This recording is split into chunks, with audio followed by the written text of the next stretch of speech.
ವೀಕ್ಷಕರೇ ನಮಸ್ಕಾರ. ನೀವು ನೋಡ್ತಾ ಇದ್ದೀರಾ ಸುಮನ್ ಟಿವಿ ಕನ್ನಡ. ನಾನು ಜಗದೀಶ್ ಹೊನಗೋಡು. ವೀಕ್ಷಕರೇ, ಬದುಕೋದಕ್ಕೆ ಒಂದು ಸೂರಿಲ್ಲ ಅಂದರೆ ಎಷ್ಟು ಕಷ್ಟ ಅನ್ನೋದಕ್ಕೆ ಇವರು ನಿಜಕ್ಕೂ ಒಂದು ದೊಡ್ಡ ಉದಾಹರಣೆ ಅಂತಲೇ ಹೇಳ್ಬೋದು. ಸರ್ಕಾರದ ಒಂದು ನಿರ್ಲಕ್ಷ್ಯದ ಧೋರಣೆಯಿಂದಾಗಿ ಸಾಕಷ್ಟು ಜನ ನಿರಾಶ್ರಿತರಾಗಿದ್ದಾರೆ. ಇದು ಯಲಹಂಕದ ಕೋಗಿಲು ಕ್ರಾಸ್ ಬಳಿ ಇರುವಂಥ ಜನರ ದುಸ್ಥಿತಿ. ಸರ್ಕಾರ ಇವ್ರ ಮನೆಗಳನ್ನು ಸಂಪೂರ್ಣವಾಗಿ ನೆಲಸಮ ಮಾಡಿದೆ. ಇರೋದಕ್ಕೆ ಅಂತ ಒಂದು ಗುಡಿಸ್ಲನ್ನು ಕಟ್ಕೊಂಡಿದ್ರು. ಆ ಗುಡಿಸ್ಲು ಈಗ ನೆಲಸಮ ಆಗಿರುವಂಥದ್ದು. ಸದ್ಯ ನಮ್ಮ ಜೊತೆ ಮಾತನಾಡೋದಕ್ಕೆ ಇಲ್ಲಿನ ಕೋಗಿಲು ನಿವಾಸಿಗಳಿದ್ದಾರೆ. ಸಾಕಷ್ಟು ಜನ ಈ ಒಂದು ರೀತಿಯಲ್ಲಿ ಇಲ್ಲಿ ನೋಡ್ಬೋದು, ಇವರ ದೃಶ್ಯಾವಳಿಗಳಲ್ಲೂ ಕೂಡ ನೋಡ್ಬೋದು ಯಾವ ರೀತಿ ಪಾಪ ಸೂರನ್ನ ಒಡೆದಾಕಿರೋದ್ರಿಂದ ಯಾವ ರೀತಿ ದುಸ್ಥಿತಿಯನ್ನು ಅನುಭವಿಸ್ತಾ ಇದ್ದಾರೆ ಅನ್ನೋದು. ಅಮ್ಮ, ಹೆಂಗಾಯ್ತು, ಏನಾಯ್ತಮ್ಮ, ಯಾಕಾಗಿ ಮನೆ ಹೊಡೆದ್ರು, ನಿಮ್ದು ಏನು ಕತೆ? ಈ ಸಿಲಿಂಡರು ಲೀಕೇಜ್ ಆಗ್ತಾ ಇದೆ ಅಂತ ನಾವು ಎಲ್ಲ ಮನೆಗೆ ಬಂದು ಚೆಕ್ ಮಾಡ್ತಾ ಇದ್ದೀರಿ. ಅದಕ್ಕೆ ನಾವು ಬಂದು ನೋಡ್ತಾ ಇರೋದು ಅಂತ ಹೇಳಿ ಎಲ್ಲ ಸಿಲಿಂಡರ್ ಮುಂಚೆ ತೆಗ್ದಿದ್ದು ಅವರು ಆಚೆ ಕಡೆ ಇಗ್ಬಿಟ್ಟು ಎಲ್ಲ ತಗೊಂಡು ಬಂದು ಮೇಲೆ ಮೇಲೆ ಇರೋದು ಸಾಮಾನೆಲ್ಲ ತಂದು ಒಡೆದಾಕ್ದ್ರು. ಅಷ್ಟೇ, ಅರ್ಧ ಸಾಮಾನು ಹೋಯ್ತು. ಅದ್ರಲ್ಲಿ 2 ಮಂಚ, 2 ಬೀರು, ಎಲ್ಲ ಜೀವನ ಮಾಡೋದು ಮಕ್ಕಳದು ಬ್ಯಾಗು ಎಲ್ಲ ಹೋಯ್ತು. ನನ್ನ ಮಗ 9th ಓದ್ತಾ ಇದ್ದಾನೆ, ಅವನದು ಹೋಯ್ತು. 2ನೇ ಕ್ಲಾಸ್ ಹುಡುಗಿ, ನಮ್ಮ ಹುಡುಗಿ, ಅವಳದು ಹೋಯ್ತು. ಇದೇ ಮಗಳು. ಅಂತ ಎಲ್ಲ ಹೋಯ್ತು ಸರ್. ಅಲ್ಲಮ್ಮ, ಎಷ್ಟು ವರ್ಷದಿಂದ ಇದ್ರಿ ನೀವು ಇಲ್ಲಿ? ಎಷ್ಟು ವರ್ಷ ನೀವಿಲ್ಲಿ? ನಾವು 25 ವರ್ಷದಿಂದ ಇರೋದು. ಆ ಬಂಡೆ ಮೇಲೆ ಜೋಪಡಿ ಹಾಕೊಂಡಿದ್ರು ನಾವು. ಇದು ತುಂಬಿ ನಾವು ಇದು ಕಟ್ಕೊಂಡಿದ್ದು ಸರ್. ಏನೋ ಅಲ್ಲಿ ಮಕ್ಕಳು ಇರೋಕ್ಕಾಗಲ್ಲ ಅಂತ, ಮಳೆ ಬಂದರೆ ಕಷ್ಟ ಅಂತ ನಾವು ಇಲ್ಲಿ ಸ್ವಲ್ಪ ಜಾಗ ನೋಡಿ ನಾವು ಕಟ್ಕೊಂಡಿದ್ದು. ಮಣ್ಣು ಹಾಕಿ ಹಾಕಿ ನಾವು ಕಷ್ಟ ಬಿದ್ದು ಏನೋ ಅಷ್ಟು ಮಾಡ್ಕೊಂಡಿದ್ದಕ್ಕೆ ಸರ್ಕಾರ ಇದು ರೋಡ್ ಮೇಲೆ ತೆಗೆದು ಇಕ್ತಿದ್ರು ಅಷ್ಟೇ ಸರ್. 25 ವರ್ಷದಿಂದ ಇದ್ದೀರಿ ಸರ್. ಏನು ಕೆಲಸ ಮಾಡ್ತೀರಮ್ಮ ನೀವೆಲ್ಲ? ಏನು ಕೆಲಸ? ನಾನು ಮನೆ ಕೆಲ್ಸಕ್ಕೆ ಹೋಗ್ತೀನಿ ಸರ್. ಮನೆ ಕೆಲ್ಸಕ್ಕೆ ಹೋಗ್ತೀನಿ, ಮನೆಯಲ್ಲಿ ತೊಡಿತೀನಿ. ನಮ್ಮ ಯಜಮಾನ್ರು ಎಳ್ಳಿರ್ಗೆ ಹೋಗ್ತಾರೆ ಸರ್. ಏನಕ್ಕೆ ಹೊಡಿತೀವಿ ಅಂತ ಹೇಳಿದ್ರು? ಯಾಕಾಗಿ ಮನೆ ಹೊಡೆದಾಕ? ಸುಮ್ಮನೆ 6 ಗಂಟೆಗೆ ಮಕ್ಕಳೆಲ್ಲ ಮಲ್ಗ್ತಾ ಇದ್ದಾರೆ ಸರ್. ಸೈಲೆಂಟ್ ಬಂದು ಹೊಡೆದಾಕ್ಬಿಟ್ರು. ಅಲ್ಲಿಂದ ಹೊಡ್ಕೊಂಡು ಬಂದರು, ಇಲ್ಲಿನೂ ಹೊಡೆದಾಕ್ಬಿಟ್ರು. ಎಲ್ಲ ಡೆಮಾಲಿಷನ್ ಮಾಡಿದ್ದಾರೆ ಸರ್. ಎಷ್ಟು ಮನೆ ಇದ್ವಮ್ಮ ಈ ಹಪ್ತೆಯಲ್ಲಿ? ಇದ್ರು ಸರ್ 300 ಮನೆ ಏನು ಎಲ್ಲ ಹೊಡೆದಾಕಿದ್ದಾರೆ. ನಿಮ್ಮ ಜೊತೆ ಡಾಕ್ಯುಮೆಂಟ್ ಏನಾದ್ರು ಇತ್ತಾ? ಮನೆದೆಲ್ಲ ಡಾಕ್ಯುಮೆಂಟ್ ಎಲ್ಲ ಇತ್ತು ಸರ್. ಎಲ್ಲ ಹೋಯ್ತೆ, ಅರ್ಧ ಜನದು ಏನೇನೋ ಹೋಯ್ತು. ನಮ್ಮ ಅಪ್ಪಂದು ನೋಡಿ ಆಧಾರ್ ಇದು ಆಯಿತು, ರೇಷನ್ ಕಾರ್ಡು ಮತ್ತು ID ಕಾರ್ಡು, ಮಕ್ಕಳದು ಬರ್ತ್ ಸರ್ಟಿಫಿಕೇಟು ಎಲ್ಲ ಹೋಯ್ತು. ಏನು ಅಂತ ಹುಡ್ಕಾಡೋದು ಹೊಡೆದೋಗಿದ್ರೆ? ಅಲ್ಲ ಅಂದ್ರೆ ನಿಮ್ಮ ಹತ್ರ ಡಾಕ್ಯುಮೆಂಟ್ ಎಲ್ಲ ಇತ್ತು ಮನೆದೆಲ್ಲ? ಅವ್ರ ಹತ್ರ ತೋರಿಸ್ರಿ, ನಾವು ಹಂಗೆ ಬಿಸಾಕ್ದ್ರು. ಇದು ತಗೊಂಡು ಹಿಂಗೆ ಬಿಸಾಕ್ತಾರಲ್ವಾ, ಎಲ್ಲೂ ಹೋಯ್ತು ಅದು. ಅಷ್ಟು ಮಣ್ಣಲ್ಲಿ ಡೆಮಾಲಿಷನ್ ಮಾಡಿ. ಎಷ್ಟು ಜನ ಬಂದಿದ್ರು ಹೊಡೆಯೋದಕ್ಕೆಲ್ಲ? ಎಷ್ಟೆಷ್ಟು JCB ಬಂದಿದ್ವಾ ಏನು? ಎಷ್ಟು 3 30 30ಇಲ್ಲ, 10-17 ಬಂದಿತ್ತು. 10-17 JCB ಬಂದಿತ್ತು. ಪೊಲೀಸ್ ಅವರು, ಕಮಿಷನರ್, BBMP ಅವರು ಎಲ್ಲ ಅದು BBMP ಕೆಲಸ ಮಾಡ್ತಾರೆ. ಅವ್ರಿಗೆ ಇದು ಡ್ರೆಸ್ ಹಾಕ್ಸ್ಕೊಂಡು, ಮಿಲಿಟರಿ ಡ್ರೆಸ್ ಹಾಕ್ಸ್ಕೊಂಡು ಅವರೆಲ್ಲ ಬಂದ್ಬಿಟ್ಟು ಸುಮಾರಾಗ ಒಂದು 200-300 ಜನ ಬಂದಿದ್ರು. ಅಷ್ಟು ಜನ ಒಂದು ಅರ್ಧ ದಿವಸದಲ್ಲಿ ಎಲ್ಲ ಡೆಮಾಲಿಷನ್ ಆಗೋಯ್ತು. ಇದು 6 ಗಂಟೆನಿಂದ 12 ಗಂಟೆ 1 ಗಂಟೆಗೂ ಎಲ್ಲ ಮುಗ್ದೋಯ್ತು. ಆಮೇಲೆ ಹಿಂದೆಗಡೆ ವಸೀಂ ಲೇಔಟ್ ಇದೆ, ಅಲ್ಲಿ ಮಧ್ಯಾಹ್ನದಲ್ಲಿ ಅಲ್ಲಿ ಹೋಗ್ಬಿಟ್ಟು ರಾತ್ರಿ 8 ಗಂಟೆನಿಂದ ಹೊಡೆದಿದ್ದಾರೆ. ಅಲ್ಲಿ ಇದು ಫಕೀರ್ ಲೇಔಟ್ ಅಂತ, ಅದ್ ಪಕ್ಕದಲ್ಲಿ ಬಂಡೆ ಪಕ್ಕದಲ್ಲಿ ಇರೋದು ವಸೀಂ ಲೇಔಟ್ ಅಂತ ಹೇಳ್ಬಿಟ್ಟು ಎಲ್ಲ. ನಾವಿಲ್ಲಿ ಇದ್ದೀವಿ, ನಾನು ಚಿಕ್ಕ ಮಗುನಿಂದ ನಾನು ಇಲ್ಲಿರೋದು. ಇವಾಗ ನಮ್ಗೆ 44-45 ಇದೆ. ಇಲ್ಲ, ನಮ್ಮಪ್ಪ ನಮ್ಮಮ್ಮ ನಾವು ಆ ಕಡೆ ಇದ್ದಿದ್ದು. ಇವಾಗ ಇಲ್ಲಿ ನಮ್ಮಪ್ಪ ಇದ್ದಾರ ಅಂತ ಹೇಳ್ಬಿಟ್ಟು ನಾವ್ ಇಲ್ಲಿ ಬಂದ್ಬಿಟ್ಟು, ಇವಾಗ ಅವರು ನಮ್ಮಪ್ಪ ನಮ್ಮ ತಾಯಿ ತಂದೆ ಎಲ್ಲ ತೀರೋದ್ರು. ಇವಾಗ ಅವ್ರ ಜಾಗದಲ್ಲೇ ನಾವಿರೋದು. ಅವರು ಎಲ್ಲಿ ಡಾಕ್ಯುಮೆಂಟ್ ಏನು ಮಾಡಿದಾರೋ ಏನೋ ಗೊತ್ತಿಲ್ಲ. ಇವಾಗ ಅವ್ರ ಮನೆ ಇದೆ ಅಂತ ಬಿಟ್ಟು ನಾವು ಬಂದು ಇಲ್ಲಿರೋದು. ಇವಾಗ ನೋಡಿದ್ರೆ ಈಗ ಅವರು ಇಲ್ಲ, ಸತ್ತೋಗಿದ್ದಾರೆ. ಅವ್ರ ಡಾಕ್ಯುಮೆಂಟನ್ನು ಏನು ಮಾಡಿದಾರೋ ಏನೋ ಗೊತ್ತಿಲ್ಲ. ಇವಾಗ ಮನೆ ಇದೆ ಅಂತ ನಾವಿಲ್ಲಿ ಬಂದು ಇದ್ರೆ ನಾವು ನಮ್ದು ಇಲ್ಲ ಅಂತ ಹೋಗ್ಬಿಟ್ಟು. ಅಲ್ಲಮ್ಮ, ಬೀದಿಗೆ ಬಂದ್ಬಿಡೋದು ಅಂದ್ರೆ ಮನೆ ಇಲ್ಲ ಅಂದ್ರೆ ಹೆಂಗೆ? ಅದೇ ಯಾರಿಗೆ ಕೇಳೋರಿಲ್ಲ, ಹೇಳೋರಿಲ್ಲ. 8 ದಿವಸ ಏನು 9-10 ದಿವಸ ಆಗಿದೆ. 11 ದಿವಸ ಆಗಿದೆ. ಶನಿವಾರ 8, ಸೋಮವಾರ ಇವತ್ತು 11 ದಿವಸ. ಯಾವುದು ಒಂದೂ ಎದು ಇಲ್ಲ. ಬೀದಿನಲ್ಲಿ ಬಿದ್ದಿದ್ದಾರೆ ಎಷ್ಟೋ ಜನ, ಮಕ್ಕಳು, ಮರಿ, ಬಸ್ರೆಂಗ್ಸು, ಬಾಳಂತಿ. ಚಿಕ್ಕ ಮಗುಗೆ ಬಿಡಲಿಲ್ಲ, ಹಾಲು ಕುಡಿಸ್ತಾನೆ ಅಂದರೆ ಸರಿ ನೀವು ಎತ್ಕೊಂಡು ನಡೀರಿ ಆಚೆ ಕಡೆ ಅಂತ ಹೇಳ್ಬಿಟ್ಟು ಆ ಅಮ್ಮ ಹಿಂಗೆ ಮಳ್ಳಲ್ಲಿ ಹಿಂಗೆ ಹಾಕೊಂಡು ನಿಂತಿದ್ದಾಳೆ ಆಚೆ ಕಡೆ. ಬಿಡ್ಲಿಲ್ಲ. ಏನ್ ಕರ್ಣ ಗಿರ್ಣ ಏನಿಲ್ವಾ ಇವ್ರಿಗೆ? ಅವ್ರಿಗೇನು ರಾಜಕೀಯ ಅವ್ರಿಗೇನು ಕರ್ಣನೂ ಇಲ್ಲ ಏನೂ ಇಲ್ಲ. ಬಂದು ಅವ್ರಿಗೇನು ಜಾಗ ಯಾವ್ರಿಗೋ BBMP ಅವ್ರಿಗೆ ಕೊಟ್ಬಿಟ್ಟಿದಾರಂತೆ 2016ನಲ್ಲಿ. ಇವಾಗ ಅವ್ರಿಗೆ ಕೊಟ್ಟಿದ್ದಾರೆ, ಅವ್ರ ಜಾಗ ಅವ್ರಿಗೆ ಕೊಡ್ತಾ ಇದ್ದೀವಿ ಅಂತ ಹೇಳ್ಬಿಟ್ಟು ಎಲ್ಲ ಹಿಂಗೆ ಮಾತಾಡ್ಕೊತಾ ಇದ್ದಾರೆ. ಈಗ ಸಿದ್ದರಾಮಯ್ಯ ಇವ್ರು DK ಶಿವಕುಮಾರ್ ಅವರೇ ಹೇಳ್ತಾ ಇದ್ದಾರೆ ನ್ಯೂಸ್ನಲ್ಲೆಲ್ಲ, ಅವ್ರು ಕೊಟ್ಟಿದ್ದೀವಿ ನಾವು ಅಂತೇಳ್ಬಿಟ್ಟು. ನೋಡಿದ್ರೆ ಸಿದ್ದರಾಮಯ್ಯ ಇವರು ಕೃಷ್ಣ ಬೈರೇಗೌಡನೇ ಸೈನ್ ಹಾಕಿದ್ರಂದ್ರೆ ಇದು ಡೆಮೊಲೇಷನ್ ಮಾಡೋಕ್ಕೆ. ಅವ್ರಿಗೆ ಬೇಕಂತೆ ಜಾಗ, ಅದೇನೋ ಪಾರ್ಕ್ ಮಾಡ್ತಾರಂತೆ, ಏನೋ ಸಿಲಿಂಡ್ರದ್ದು ಇದು ಮಾಡ್ತಾರಂತೆ, ಏನೇನೋ ಮಾಡ್ತಾರಂತೆ. ಇಲ್ಲಿ ಬಡವ್ರಿಗೆ ಮನೆ ಬೇಡ, ಅವ್ರಿಗೆ ಏನೇನೋ ಪಾರ್ಕ್ಗಳು ಮಾಡ್ಕೊಳ್ಳೋಕೆ, ಅವ್ರಿಗೆ ವಾಕಿಂಗ್ ಮಾಡೋಕ್ಕೆ ಬೇಕಂತೆ ಅವ್ರಿಗೆ. ಇದು ಜಾಗ ಹಾಂ ಮನೆ ಇಲ್ದಿರೋ ರೋಡಿಲ್ಲ, ವಾಕ್ ಮಾಡ್ಬೇಕು. ಹಾಂ ವಾಕ್ ಮಾಡಬೇಕು, ಚೆನ್ನಾಗಿ ಮನೇಲಿ ಚೆನ್ನಾಗಿ AC ರೂಮ್ನಲ್ಲಿ ಮಲ್ಕೊಬೇಕು, ಚೆನ್ನಾಗಿ ತಿನ್ನಬೇಕು ಹೋಟ್ಲ್ನಲ್ಲಿ ಹೋಗಿ, ಇಲ್ಲಿ ಬಂದು ವಾಕ್ ಮಾಡ್ಬೇಕಂತೆ ಅವರು. ಅವ್ರು ಏನು ಮಾಡ್ತಾರೋ ಏನೋ ಯಾರಿಗೆ ಗೊತ್ತು. ಅವರು ಸರ್ಕಾರಿ ಜಾಗ ನಾವು ಹಿಡ್ಕೊಂಡಿದ್ದೀವಿ ನಮ್ಮ ಜಾಗ ಅಂತ ಹೇಳ್ಬಿಟ್ಟು ಈ ಥರ ಬಂದ್ಬಿಟ್ಟು ಈ ಥರ ಮಾಡ್ತಾ ಇದ್ದಾರೆ. 40 ವರ್ಷದಿಂದ ಇದ್ದದಕ್ಕೆ ಬೆಲೆ ಇಲ್ವಾ ಹಂಗಾದ್ರೆ? ಇಲ್ಲ, AC ಅವ್ರ ಮನೆಯಲ್ಲಿ ಇರೋದು ಅವ್ರಿಗೆ ಬೆಲೆ. ರಾಜನೀತಿ ನಾವು ಅವ್ರಿಗೆಲ್ಲ ಓಟ್ ಹಾಕಿ ನಾವು ನಿಲ್ಲಿಸಿ ನಾವೆಲ್ಲ ಇದು ಮಾಡಿ ಯಾರಿಗ್ vote ಹಾಕಿದ್ರಿ? ಎಲ್ಲಿ vote ಹಾಕಿದ್ರಿ? ಸಿದ್ದರಾಮಯ್ಯಗೆ ನಮಗೆ ಓಟ್ ಹಾಕಿರೋದು. ನಮ್ಮ ಐಡೆಂಟಿ ಕಾರ್ಡ್ ಇಲ್ಲಿ ಇರೋದು, ನಮ್ಮ ಆಧಾರ್ ಕಾರ್ಡು ರೇಷನ್ ಕಾರ್ಡ್ ಎಲ್ಲ ಇಲ್ಲೇ ಇರೋದು. vote ಬೇಕು ನಿಮ್ದು. ನಮ್ದು ಓಟ್ ಬೇಕು, ನಮಗೆ ಮನೆ ಬೇಡ. ಮತ್ತೆ ಕತೆ ಹೆಂಗೆ ನಿಮ್ಮ ಮುಂದೆ ಹೆಂಗಿದೆ? ಅದೇ ದೇವ್ರಿದೆ ನೋಡೋಣ. ಜಮೀರ್ ಅಹಮದ್ ನೆನ್ನೆ ಬಂದಿದ್ರು, ಏನೋ ಮಧ್ಯಾಹ್ನ ಗಂಟ ಹೇಳ್ತೀನಿ ಅಂತೇಳಿ ಹೋಗಿದ್ದಾರೆ. ಏನು ಮಾಡ್ತಾರೋ ಗೊತ್ತಿಲ್ಲ. ಎಷ್ಟು ಮಕ್ಕಳಮ್ಮ ನಿಮ್ಗೆ? ನಮ್ಗೆ 4 ಜನ. ಮಕ್ಕಳೆಲ್ಲ ಇಲ್ಲೇ ಇದಾರ? ಹಾಂ ಇಲ್ಲೇ ಇದ್ದಾರೆ ಎಲ್ಲ. ಈಗ ಒಂದ್ ವಾರದಿಂದ ಹೀಗೆ ಇದ್ದೀರಾ? ಹಾಂ ಹಿಂಗೆ ಇದ್ದೀವಿ. ಊಟ ತಿಂಡಿ ಕತೆ? ಅದೇ ಯಾರು ತಗೊಂಬಂದು ಕೊಡ್ತಾರೆ, ಬಿಸ್ಕೆಟು ಬಟ್ಟೆ ಕಂಬ್ಳಿ ಅದು ನೋಡಿ. ಇದೂ ಯಾರು ತಗೊಂಬಂದು ಕೊಟ್ಟಿರೋದು. ಜೋಪಡಿ. ಹಾಂ ಹಾಕೊಳ್ಳಿ ನೆಳ್ಳಾಗಿರಿ ಅಂತ.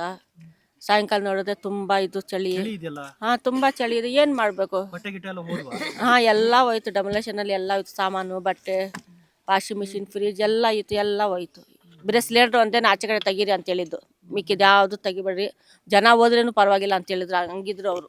ಓ, ಅಂದ್ರೆ ಯಾರು ಜನ ಸತ್ತೋದ್ರು ತೊಂದ್ರೆ ಇಲ್ಲ? ಪರವಾಗಿಲ್ಲ, ಸಿಲಿಂಡ್ರು ಒಂದು ತೆಗೆದ್ಬೇಕು. ಯಾಕಂದ್ರೆ ಅವ್ರು ಸತ್ತೋತಾರಲ್ಲ, ಅವ್ರು ಸತ್ತೋದ್ರೆ ಅದಕ್ಕೆ ಸಿಲಿಂಡ್ರ್ ಒಂದೇನೆ ಆಚೆ ಕಡೆ ತಗೊಂಬನ್ನಿ, ಮಿಕ್ಕಿದೆಲ್ಲ ಹಂಗೆ ಇರಲಿ ಅಂತ ಹೇಳ್ಬಿಟ್ಟು ಎಲ್ಲ ಅಲ್ಲಿಂದ ಬಂದಿರೋದು. ಮೇಲ್ಗಡೆನಿಂದ ಆ ಕಂಬ ಕಾಣಿಸ್ತಾ ಇದೆ, ಲಾಸ್ಟ್ ಕಂಬ, ಫಸ್ಟ್ ಅಲ್ಲಿಂದ ಇಲ್ಲಿ ಗಂಟ ಬಂದಿದ್ದು.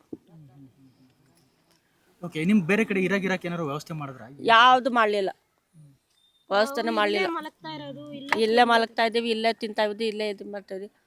ಅಲ್ಲಿ ಹಜ್ ಭವನಲ್ಲಿ ಹೇಳಿದ್ರು, ಅಲ್ಲಿ ಹೋಗಿ ಸ್ನಾನ ಮಾಡ್ಕೊಂಡು ಅಲ್ಲಿ ಆರಾಮ್ ಮಾಡ್ಕೊ. ಇಲ್ಲಿಂದ ಅಲ್ಲಿಗೆ ಹೋಗೋಕ್ಕಾಗುತ್ತಾ ಹಜ್ ಭವನ್ಗೆ? ಅಲ್ಲ, ನೀವೇನ್ ಕೇಳ್ತೀರಿ? ನಿಮ್ಗೆ ಇದೇ ಜಾಗ ಬೇಕಾ? ಬೇರೆ ಕಡೆ ಹೋಗಿ ನಮಗೆ ಇದೇ ಜಾಗ ಕೊಟ್ರೇನು ಸರಿನೇ, ಇಲ್ಲಾಂದ್ರೆ ಹತ್ರದಲ್ಲಿ ಎಲ್ಲನ ಜಾಗ ಕೊಟ್ರೇನು ಪರವಾಗಿಲ್ಲ. ಸಾಕಷ್ಟು ಜನ ಇದ್ದಾರೆ. ಎಲ್ರದ್ದು ಕೂಡ ಇದೇ ಪರಿಸ್ಥಿತಿ. ಜೋಪಡಿಯಲ್ಲಿ ವಾಸವಾಗಿದ್ರು, ಏನೋ ಸಣ್ಣ ಪುಟ್ಟ ಮನೆಗಳನ್ನು ಕಟ್ಕೊಂಡಿದ್ರು, ವಾಸಕ್ಕೇನೋ ವ್ಯವಸ್ಥೆ ಮಾಡ್ಕೊಂಡಿದ್ರು. ಚಳಿಗಾಲ ಬೇರೆ, ಭಾಳ ಚಳಿ ಇದೆ, ವಾಸ ಮಾಡೋಕೆ ಆಗ್ತಾ ಇಲ್ಲ ಅಂತ ಸ್ಥಳೀಯ ನಿವಾಸಿಗಳು ಹೇಳ್ತಕ್ಕಂಥ ಮಾತು. ಮತ್ತಷ್ಟು ಜನ ಇದ್ದಾರೆ ನನ್ನ ಜೊತೆ ಮಾತನಾಡೋದಕ್ಕೆ. ಅಮ್ಮ, ನಿಮ್ಮದು ಏನು ಕತೆ? ಯಾಕೆ ಈ ಪರಿಸ್ಥಿತಿ ಬಂತು, ಏನಂತ? ಪರಿಸ್ಥಿತಿ ಯಾಕೆ ಬಂತು ಅಂತ ಹೇಳ್ಬಿಟ್ಟು ಏನು ಹೇಳಕ್ ಆಗ್ತಾ ಇಲ್ಲ, ಏನಕ್ಕಾಯ್ತು ಅಂತಲೂ ಹೇಳಕ್ ಆಗ್ತಾ ಇಲ್ಲ. ಎಲ್ಲ ನೋಡ್ತಾ ಇರೋವಂಥದ್ದೇ ಸಮಸ್ಯೆಗಳು, ಗೊತ್ತಾಗ್ತಾ ಇರೋದೇ ಇದೆ ಎಲ್ಲ. ನಾನು ಏನಕ್ಕಾಯ್ತು ಅಂತಾನು ಏನು ಹೇಳೋದು, ಎಲ್ಲ ಕಳ್ಕೊಂಡ್ಬಿಟ್ಟಿದ್ದಾರೆ, ಆಗೋಯ್ತು. ಅಲ್ಲ, ಹೊಡೆದಾಕಿದ್ದು ಏನಕ್ಕಂತೆ? ಅವರು BDAಗೇನೋ ತಗೊಂಡಿದಾರಂತೆ, ಅದು ನಮಗೆ ಗೊತ್ತಿಲ್ಲ. ಜನಗಳಿಗೆ ಇಲ್ಲಿ ಯಾರಿಗೂ ಗೊತ್ತಿಲ್ಲ ಏನಕ್ಕೆ ಅಂತ ಹೇಳಿ ಗೊತ್ತಿಲ್ಲ. ಏನೋ ಇವಾಗ ನಮಗೆ ಅದು ಶುಕ್ರವಾರ ಕರೆಂಟ್ ಫುಲ್ ತೆಗೆದ್ಬಿಟ್ಟಿದ್ರು. ಫಸ್ಟ್ ಇಡೀ ಲೇಔಟ್ಗೆ ಇಲ್ಲ, ಇಲ್ಲಿ ನಮ್ಮ ಏರಿಯಾಗ ಒಂದೇ ಅಲ್ಲ, ಇಡೀ ಲೇಔಟ್ ಎಲ್ಲ ಕರೆಂಟ್ ತೆಗೆದ್ಬಿಟ್ಟಿದ್ರು. 1-2 ದಿವಸ ಮುಂಚೆಯಿಂದಾನೇ ಕರೆಂಟ್ ತೆಗೆದ್ಬಿಟ್ಟಿದ್ರು. ಆಮೇಲೆ ಶನಿವಾರ ದಿವಸ ಬೆಳಗ್ಗೆ 6 ಗಂಟೆಗೇನೆ ಸುಮಾರು ಒಂದು 300ಕ್ಕೆ ಮೇಲಿರ್ಬೋದು ಪೊಲೀಸವರು, ಆಮೇಲೆ ಮಾರ್ಷಲ್ ಅವ್ರು ಬಂದಿದ್ರು. ನಡೀರಿ ಆಚೆ ನಡೀರಿ ಅಂತ ಮಲ್ಗಿರೋರ್ನ ಎಳ್ದು ಬಿಟ್ರು ಈಚೆ ಕಡೆ. ಸಿಲಿಂಡರ್ ಮಾತ್ರ ತೆಗ್ದು ಆಚೆ ಹಾಕಿ, ತೆಗ್ದು ಆಚೆ ಹಾಕಿ ಬದಲು ಅದನ್ನ ಓಪನ್ ಮಾಡಿ ಬ್ಲಾಸ್ಟ್ ಮಾಡಿಬಿಡ್ರಿ, ಹಿಂಗೆ ಬೀದಿಗೆ ಹಾಕೋ ಬದಲು ಹಂಗೆ ಸಾಯ್ಲಿ ಜನ ಅಂತಾನು ಹೇಳಿದ್ವಿ ನಾವು. ಅಷ್ಟು ಹೊಟ್ಟೆ ಹೊರತಾಯ್ತು. ಹಂಗೆ ತೆಗ್ದಿಕ್ಕೋ ಬದಲು ಹಂಗೆ ಸಾಯಿಸಿದ್ರು ಒಳ್ಳೇದೇ ಅಲ್ವಾ? ಈ ಜೀವನಕ್ಕಿಂತ ಅದು ಒಳ್ಳೇದಲ್ವಾ ಅಂತ ಅನ್ನಿಸ್ತು. ಆಮೇಲೆ ನಮ್ಮ ಇಲ್ಲಿ ಮುನಾಂಜಣ್ಣವರು, ಅಯ್ಯೂಬಣ್ಣವರು, ವಿಜಯಣ್ಣವರು, ಈ ವಸಿಂಬಯ್ಯವರು, ಇವರೆಲ್ಲರೂ ಅದು ಅಲ್ಲಿ ಏನೇನು ದಾಖಲೆಗಳಿದ್ದಾವೆ ಅವ್ರ ಹತ್ರ ತಗೊಂಡು ಎಲ್ಲಾನು ಪಾಪ ಅವರು ಗೋಗರದ್ರೂ ಕೇಳಲಿಲ್ಲ ಇವ್ರು ಯಾರೂ. ಆವಾಗಿಂದಾನು ಜನಗಳ ಸಹಾಯಕ್ಕೆ ಅವರು ಇದ್ದಾರೆ. ಜನಗಳಿಗೆ ಬೆನ್ನೆಲುಬಾಗಿ ನಾವು ಇರ್ತೀವಿ, ಯಾರು ಪ್ರಾಣ ಕಳ್ಕೊಳ್ಳೋ ವ್ಯವಸ್ಥೆ ಮಾಡ್ಕೊಳ್ಬೇಡ್ರಿ, ನಾವು ಹೋರಾಟ ಮಾಡ್ತೀವಿ ಬಾಬಾ ಸಾಹೇಬರವರ ಒಂದು ಸಂಘಟನೆಯಿಂದ ನಾವು ಹೋರಾಟ ಮಾಡಿ ಏನು ಬೇಕು ನಿಮಗೆ ವ್ಯವಸ್ಥೆ ಮಾಡಿಕೊಡ್ತೀವಿ ಅಂತ ಹೇಳಿ ಅವರು ಭರವಸೆ ಕೊಟ್ಟು ಅವರೆಲ್ಲರೂ ಮುನಾಜನಣ್ಣ ಅವರು, ಅಯ್ಯೂಬಣ್ಣ ಅವರು, ವಸೀಮಣ್ಣ ಅವರು, ವಿಜಯಣ್ಣ ಅವರು, ಇವರು ಆವತ್ತಿನಿಂದನೂ ಜನಗಳಿಗೆ ಹಿಂದೆ ಇದ್ದಾರೆ. ಅವ್ರ ಸಂಘಟನೆಗಳ ಮುಖಾಂತರವಾಗಿ ಹೋರಾಟ ಮಾಡ್ತಾನೆ ಇದ್ದಾರೆ. ಅಲ್ಲಮ್ಮ, ಈಗ ಈ ಸರ್ಕಾರ ಏನ್ ಹೇಳ್ತಾ ಇದೆ ಅಂದ್ರೆ ಕೆಲವರು ಬೇರೆ ಕಡೆಯಿಂದ ಅಕ್ರಮ ವಲಸಿಗರೆಲ್ಲ ಬಂದ್ಬಿಟ್ಟಿದ್ದಾರೆ, ಅವ್ರು ಇಲ್ಲಿದ್ದಾರೆ, ಸೊ ಹಂಗಾಗಿ ನಾವು ಅವ್ರನ್ನ ಸೆಗ್ರಿಗೇಟ್ ಮಾಡಬೇಕು ಅಂತ ಹೇಳೋದು. ನೀವೆಲ್ಲ ಇಲ್ಲಿ ಬೇರೆ ಕಡೆಯಿಂದ ಬಂದವರ ಏನ್ ಕತೆ? ಸರ್, ನಾವು ಕರ್ನಾಟಕದಲ್ಲೇ ಹುಟ್ಟಿರೋರು, ಕರ್ನಾಟಕದಲ್ಲೇ ಬೆಳೆದಿರೋರು, ನಾವಿಲ್ಲೇ ಓದು ಬರ ನಮ್ದೆಲ್ಲ ಮುಗ್ದಿರೋದು ಕರ್ನಾಟಕದವರೇ ನಾವು ಮೂಲತಃ ಸಹ. ಇನ್ನು ಹೊರಗಡೆಯಿಂದ ಬಂದವ್ರೆ ಅಂತಂದ್ರೆ ಹೊರದೇಶದಿಂದ ಯಾರು ಬಂದಿಲ್ಲ, ಬೇರೆ ಕಂಟ್ರಿಯಿಂದ ಯಾರು ಬಂದಿಲ್ಲ. ಅವರು ನಮ್ಮ ಕರ್ನಾಟಕದ ಮೂಲ ನಿವಾಸಿಗಳೇ. ಅವ್ರಿಗೂ ಎಲ್ಲಿ ಬೇಕಾದ್ರೂ ಹೋಗಿ ದುಡ್ಕೊಂಡು ತಿನ್ನೋ ಒಂದು ಹಕ್ಕು ಇದೆಯಲ್ಲ. ಆ ಥರ ಅವರು ಬೇರೆ ಇದರಿಂದ ಬಂದಿರ್ಬೋದು, ಊರಿಂದ ಬಂದಿರ್ಬೋದೇ ಹೊರತು ವಲಸಿಗರಂತ ಅಲ್ಲ. ಅವರು ಬೇರೆ ದೇಶದಿಂದ ಬಂದಿರೋರಲ್ಲ. ಅವರು ಬಾಂಗ್ಲಾದೇಶದವರಾಗಲಿ, ಪಾಕಿಸ್ತಾನದವರಾಗಲಿ, ಬೇರೆ ರಾಜ್ಯದಿಂದ ಆಗಲಿ ಬಂದಿರೋರಲ್ಲ, ಬೇರೆ ಊರಿಂದ ಬಂದಿದ್ದಾರೆ ಅಷ್ಟೇ. ಬಂದಿದ್ರು ಅವರು 15-20 ವರ್ಷಗಳಿಂದನೂ ಅವ್ರು ಇಲ್ಲೇ ಅವ್ರದ್ದೆಲ್ಲ ಮೂಲಭೂತ ಸೌಕರ್ಯಗಳು, ಆಧಾರ್ ಕಾರ್ಡ್ ಆಗ್ಬೋದು, ಐಡೆಂಟಿ ಕಾರ್ಡ್ ಆಗ್ಬೋದು, ರೇಷನ್ ಕಾರ್ಡ್ ಆಗ್ಬೋದು, ಪ್ರತಿಯೊಂದು ಇಲ್ಲಿಂದೇ ಅವ್ರದ್ದು ಆಧಾರ ಪ್ರೂಫ್ಗಳೆಲ್ಲ ಇರೋದು. ಮನೆ ಕಟ್ಟಿದ್ರಲ್ಲ, ಇದಕ್ಕೇನಾದ್ರು ಡಾಕ್ಯುಮೆಂಟ್ ಇತ್ತಾ ಮನೆ? ಕೊಟ್ಟಿದ್ದಾರೆ. ಇಲ್ಲಿ ಜಿಬಿ ಇಂದನಾ? ಜಿಬೆಯಿಂದ ಕೊಟ್ಟಿಲ್ಲ. BBMP ಅವ್ರ ಕಡೆಯಿಂದ ಮೇಲ್ಗಡೆ ಇದ್ರದ್ದು ಪತ್ರ ಆದೇಶ ಪರವಾನಗಿ ಪತ್ರ, ತಾತ್ಕಾಲಿಕ ಪರವಾನಗಿ ಪತ್ರ, ಆದೇಶ ಅಂತ ಹೇಳ್ಬಿಟ್ಟು ಕೊಟ್ಟಿದ್ದಾರೆ. ಹಕ್ಪತ್ರ ಅಲ್ಲ ಅದು, ಆದೇಶ ಪರವಾನಗಿ ಪತ್ರ ಕೊಟ್ಟಿದ್ದಾರೆ, ತಾತ್ಕಾಲಿಕ ಪತ್ರ ಅಂತ ಹೇಳ್ಬಿಟ್ಟು. ಇನ್ನು ಕೆಲವು ಮನೆಗಳಿಗೆ 94C ಹಾಕಿದ್ದಾರೆ. ಇನ್ನು ಕೆಲವು ಮನೆಗಳಿಗೆ 94Cಗೆ ಅಪ್ಲೈನೂ ಮಾಡಿದ್ದಾರೆ. ಈ ಥರ ಎಲ್ಲ ಥರದ್ದು ಇದ್ದಾರೆ. ಇಲ್ಲಿ ಎಲ್ಲ ಜನಾಂಗದವರು ಇದ್ದಾರೆ. ಇದೇ ಜಾತಿ ಆ ಜಾತಿ, ಮುಸ್ಲಿಮ್ಸ್ ಅವರು, ಫಕೀರವರು, ಈ ಥರ ಯಾವುದೂ ಇಲ್ಲ. ಅದೇ ಒಂದ್ ಜಾತಿ ಇಲ್ಲ. ಇಲ್ಲ, ಪ್ರತಿಯೊಂದು ಜನಾಂಗದವರು ಇದ್ದಾರೆ ಇಲ್ಲಿ. ಎಷ್ಟು ಮನೆ ಇದ್ವು ಇದಿಷ್ಟು ಇದರಲ್ಲಿ? ಇಲ್ಲಿ ಸುಮಾರು ಒಂದು 100ಕ್ಕಿಂತ ಮೇಲೆ ಇರ್ಬೋದು. ಅಲ್ಲಿ ಇನ್ನು ವಸೀಂ ಲೇಔಟಲ್ಲಿನೂ ಎಲ್ಲ ಸೇರಿಸಿ ಅಲ್ಲಿಂದ ಇಲ್ಲಿಂದ 300 ಮೇಲೆ ಇರ್ಬೋದು ಮನೆಗಳು. ಅಂದ್ರೆ ಈ ಅಷ್ಟು ಸುಮಾರು ಕುಟುಂಬಗಳು. ಜನರ ಲೆಕ್ಕದಲ್ಲಿ ನೋಡೋದಾದ್ರೆ ಎಷ್ಟು ಜನ ಬೀದಿ ಬಿದ್ದಿದ್ರಿ? 300 ಮನೆಗಳಿಗೆ ಮೇಲೆ ಜಾಸ್ತಿ ಆಗಿದ್ದಾರೆ. ಅಷ್ಟು ಕುಟುಂಬಗಳು ಆಚೆ ಆಗಿದ್ದಾರೆ. ಜಾಸ್ತಿನೇ ಆಗಿದೆ ಅಂತೆ. ನಮ್ಗೇನು ಅಷ್ಟು ಕೌಂಟ್ ನಾವು ಮಾಡೋಕ್ಕೇನಕ್ಕೆ ಹೋಗ್ತೀವಿ ಎಷ್ಟು ಮನೆಗಳಿದ್ದಾವೆ ಅಂತ. ನಮ್ಮ ಅಂದಾಜು ಪ್ರಕಾರ ನಾವು ಹೇಳಕ್ಕೆ ಹೋಗ್ತೀವಿ, ಅದು ಒಂದು ಹೇಳಿದ್ರೆ ಒಂದಾಗುತ್ತೆ, ಅದು ಅಷ್ಟು ಪರ್ಫೆಕ್ಟಾಗಿ ಹೇಳೋಕ್ಕಾಗಲ್ಲ. ಆಮೇಲೆ ಬಂದು ಸಂಸ್ಥೆಗಳವ್ರು ಬಂದು NGO ಅವರು ಯಾರ್ಯಾರೋ ಪಾಪ ಸಂಘಟನೆಗಳವ್ರು ಎಲ್ಲರೂ ಬರ್ತಾ ಇದ್ದಾರೆ, ಊಟ ಕೊಡ್ತಾ ಇದ್ದಾರೆ, ಟಾರ್ಪಾಲ್ಗಳು ಕೊಟ್ಟಿದ್ದಾರೆ, ಬ್ಲ್ಯಾಂಕೆಟ್ ಓದ್ಕೊಳ್ಳೋಕೆ ಬ್ಲ್ಯಾಂಕೆಟ್ ಕೊಟ್ಟಿದ್ದಾರೆ, ಚಿಕ್ಕ ಚಿಕ್ಕ ಮಕ್ಕಳಿಗೆ ಸ್ವೆಟರ್ ಹಂಚಿದ್ದಾರೆ. ಆಮೇಲೆ ಬಂದು ನಮ್ಮ ಶಾಸಕರು ಮಾತಾಡಿದಾರಂತೆ. ನಮ್ಮ ಮುನಾಂಜಣ್ಣ ಅಣ್ಣವರು ಅವರೆಲ್ಲರೂ ಹೋಗಿದ್ರೆ, ನಮ್ಮ ಕೃಷ್ಣ ಬೈರೇಗೌಡ ಸಾಹೇಬರು ಅವ್ರದ್ದೇ ಬರುತ್ತಾ ಇಲ್ಲಿ? ಅವ್ರದೇ ಕಾನ್ಸ್ಟಿಟ್ಯೂನ್ಸಿ? ಅವ್ರದ್ದೇ ಕ್ಷೇತ್ರ ಇದು. ಅವ್ರಿಗೆ ನಾವೆಲ್ಲರೂ ಮುಂಚೆಯಿಂದನೂ ನಾವು ಈಗಲೂ ಅಷ್ಟೇ, ಇಷ್ಟ ಆಗಿದ್ರು ನಾವು ನಂಬೋದು ಕಾಂಗ್ರೆಸ್ಗೆನೆ, ಓಟ್ ಹಾಕೋದು ನಾವು ಕಾಂಗ್ರೆಸ್ಗೆನೆ. ಇವಾಗೂ ನಮಗೆ ಬದುಕು ಅಳಿಸಿರೋರು ಅವರೇ, ಉಳಿಸೋರು ಅವರೇ ನಮ್ಮ ಜನಗಳಿಗೆ. ಯಾಕಂದರೆ ಫಸ್ಟಿಂದನೂ ಬಡವ್ರು ಕಾಪಾಡೋರು ಕಾಂಗ್ರೆಸ್ ಅಂತ ಹೆಸರುವಾಸಿ ಆಗಿದೆ ಆ ಕಾಲದಿಂದನೂ. ಏನು ಕಾರಣಕ್ಕೆ ಇಲ್ಲಿ ಆಯಿತು ಅಂತ ನಮಗೆ ಗೊತ್ತಿಲ್ಲ, ಯಾರ ಪ್ರೆಜರ್ ಮೇಲೆ ಏನಾಯಿತು ಅಂತ ಇದ್ರ ಬಗ್ಗೆ ನಮಗೆ ಗೊತ್ತಿಲ್ಲ. ಆದರೆ ನಮ್ಮ ಸಂಘಟನೆಯವರು ಎಲ್ಲರೂ ಹೋರಾಟ ಮಾಡಿದ್ಮೇಲೆ 9ನೇ ದಿವಸಕ್ಕೆ ನಿನ್ನೆ ಜಮೀರ್ ಅಹಮದ್ ಸಾಹೇಬರು ಬಂದುಬಿಟ್ಟು ಒಂದು ಒಳ್ಳೆ ಸುದ್ದಿ ಕೊಡ್ತೀವಮ್ಮ ಅಂತ ಹೇಳ್ಬಿಟ್ಟು ಆಶ್ವಾಸನೆ ಕೊಟ್ಬಿಟ್ಟು ಹೋಗಿದ್ದಾರೆ. ನಮ್ಮ ಮುಖ್ಯಮಂತ್ರಿಗಳ ಹತ್ರ, DK ಶಿವಕುಮಾರ್ ಸರ್ ಅವ್ರ ಹತ್ರ ಮಾತಾಡ್ಬಿಟ್ಟು ನಿಮಗೆ ಒಂದು ಒಳ್ಳೆ ಸೌಲಭ್ಯನೇ ಕೊಡ್ತೀವಿ, ಒಳ್ಳೆ ಒಂದು ಇದೇ ಕೊಡ್ತೀವಿ ಅಂತ ಹೇಳಿ ನಮ್ಮ ಕಾಂಗ್ರೆಸ್ ಸರ್ಕಾರನೇ ಒಂದು ನಮ್ಗೆ ಇಲ್ಲಿ ಭರವಸೆನೂ ಕೊಟ್ಟಿದ್ದಾರೆ ನಿನ್ನೆ ಬಂದು. ಅಂದ್ರೆ ಕಾಂಗ್ರೆಸ್ ಸರ್ಕಾರ ಭರವಸೆ ಕೊಟ್ಟಿದ್ದು ಸರಿ, ಹೊಡೆದಾಕಿದ್ದಕ್ಕೂ ಅವರೇ ಜವಾಬ್ದಾರರು, ಅದನ್ನು ಒಪ್ಕೊಂಡಿದ್ದಾರೆ. ಯಾವ ಕಾರಣಕ್ಕೆ ಅಂತ ಅದು ನಮಗೆ ಗೊತ್ತಿಲ್ಲ. ಅವ್ರವರು ಲೀಡರ್ ಹೊಡೆದಾಕ್ಬಿಟ್ಟು ಕಟ್ಕೊಡ್ತಾರಂತ ಹೇಳ್ತಾ ಇದ್ದಾರೆ, ಮಾಡ್ತೀವಿ ಒಂದು ವ್ಯವಸ್ಥೆ ಅಂತ. ಇವಾಗ ನೀವು ಕೇಳ್ತಾ ಇರೋದು ಇದೇ ಜಾಗ ಬೇಕಾ ಅಥವಾ ನೀವು ಬೇರೆ ಕಟ್ರಿಗೂ ಹೋಗ್ತಾ ಇರೋದು? ಇಲ್ಲಿ ತುಂಬಾ ಜನ ಬಯಸೋದು ಇಲ್ಲೇ ಇರಬೇಕು ಅಂತಾನೂ ಬಯಸ್ತಾ ಇದ್ದಾರೆ. ಇನ್ನಿಷ್ಟೆಲ್ಲ ಆಗಿದೆ, ಇನ್ನು ಎಷ್ಟು ವರ್ಷ ಆದ್ರೂ ನಮ್ಗೆ ಇದೇ ಗತಿ ಆಗ್ಬಹುದೇನೋ, ಇಲ್ಲಿದ್ದಕ್ಕಿಂತ ನಮ್ಗೆ ಬೇರೆ ಕಡೆ ಕೊಟ್ರೇನೆ ಒಳ್ಳೇದು ಅನ್ನೋರು ಇದ್ದಾರೆ. ಒಬ್ಬೊಬ್ರಿಗೆ ಒಂದೊಂಥರ ಮನಸ್ಸು, ಯಾರು ಬಂದು ಏನು ಹೇಳ್ತಾರೆ ಅವ್ರ ಮೇಲೆ ಡಿಪೆಂಡ್ ಆಗ್ತಾ ಇದ್ದಾರೆ. ಆದರೆ ಜಾಗಗಳ ಬಗ್ಗೆ ಮಾತ್ರ ಎಲ್ಲರೂ ಬಂದು ಊಟ ಕೊಡ್ಬೋದು, ನೀರು ಕೊಡ್ಬೋದು, ಬಟ್ಟೆ ಕೊಡ್ಬೋದು. ಆದರೆ ಜಾಗ ಕೊಡೋಕ್ಕಾಗಲಿ ಯಾರು ಮುಂದೆ ಬಂದಿಲ್ಲ, ಬರೋದು ಇಲ್ಲ. ಈ ಸಂಘಟನೆಗಳವರು ಓಡಾಡಿಬಿಟ್ಟು ಮುನಾಂಜನಪ್ಪನವರು ಅವ್ರ ಕಡೆಯಿಂದ ಇವಾಗ ಅವರು ಹೋರಾಟ ಮಾಡಿ ಜಮೀನುಗಳಿಗೆ, ಜಾಗಗಳಿಗೆ ಒತ್ತಾಯ ಮಾಡಿ ಇವಾಗ ಅವರು ಪ್ರಯತ್ನ ಪಡ್ತಾ ಇದ್ದಾರೆ. ಅವ್ರ ಕಡೆಯಿಂದನೇ ಇದು ಜಾಗಗಳು ಕೊಡ್ಸೋಕೆ ಸಾಧ್ಯ ಆಗ್ತೈತೆ. ಸರ್ಕಾರಕ್ಕೆ ಅವರೇ ಹೋರಾಟ ಮಾಡ್ತಾ ಇದ್ದಾರೆ. ಅಲ್ಲ, ಸಾಧಾರಣವಾಗಿ ಒಂದು ಎಲ್ಲರೂ ಬಯಸೋದು ಏನಂತಂದ್ರೆ ಒಂದು ನೆಲೆ ಇರಬೇಕು, ಸೂರು ಇರಬೇಕು ಅಂತ. ಸೊ ಹೌದು. ನಿಮಗೆ ಈಗ ಸೂರನ್ನ ಕಳ್ಕೊಂಡಿದ್ದೀರಿ, ನಿಮ್ಮಲ್ಲಿ ಆ ದುಃಖ ಅಂದ್ರೆ ಸಹಜವಾಗಿ ಎಲ್ಲರಂತ ಇರುತ್ತೆ. ಇದೆ. ಆ ದುಃಖ ಸಹಜ ಎಲ್ಲ ಇದ್ದೇ ಇದೆ. ಯಾಕಂದ್ರೆ ಚಳಿ ಅಷ್ಟೊಂದೈತೆ, ಬಿಸಿಲು ಅಷ್ಟೊಂದೈತೆ. ಸಣ್ಣ ಪುಟ್ಟ ಮಕ್ಕಳೆಲ್ಲ ಇದಾರೆ ಚಳಿನಲ್ಲಿ ಅಲ್ಲಲ್ಲ ಇದಾರೆ. ಹಾಗೆ ಅಂತ ಹೇಳ್ಬಿಟ್ಟು ಇನ್ನ ಜೀವಗಳು ಕಳ್ಕೊಳ್ಳೋಂಥದ್ದು ಏನಿಲ್ಲ.